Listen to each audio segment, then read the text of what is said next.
অলি বান্দা রাস্তা দিয়ে যাই, যেতে যেতে এটা কবরের ভিতর থেকে কোরআন পাক তেলাওয়াত করা শুনতে পাওয়া যায়।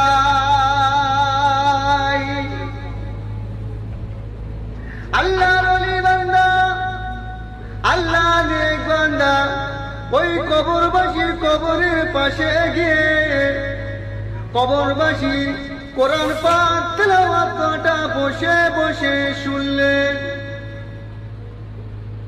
কবরবাসীর কোরআন পাক তেলাওয়াতটা বসে বসে শুনলেন।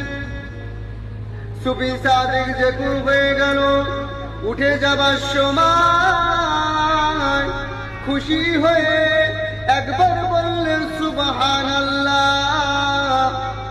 বলার সাথে সাথে আল্লাহর পাক কোরআন শরীফ তেলাওয়াতটা বন্ধ হয়ে গেল। কবরবাসীর কোরআন পাক তেলাওয়াতটা বন্ধ হয়ে গেল। কবরবাসী কি বললেন? ও আল্লাহ পাকের ওলি বান্দা,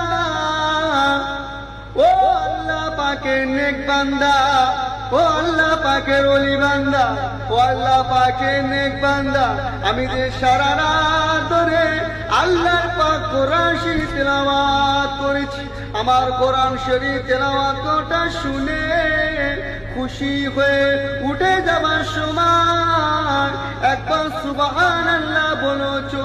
ও আল্লাহ পাকের ওলি বান্দা, ও আল্লাহ পাকের নেক বান্দা, আমি যে সারা রাত ধরে জেগে জেগে কোরআন শরীফ তেলাওয়াত করেছি, আমারটা আপনি নেন, আমার নেকিটা আপনি নেন। আপনি যে খুশি হয়ে উঠে যাবার সময় একবার সুবহানাল্লাহ বলেছো, ওই নেকিটা আমাকে দেন। আল্লাহর ওলি বান্দা ভেবে গেল কবরবাসী কি বলে, কবরবাসী কি বলে। কবরবাসী কি জবাব দিলেন? ও আল্লাহ পাকের ওলি বান্দা, ও আল্লাহ পাকের নেক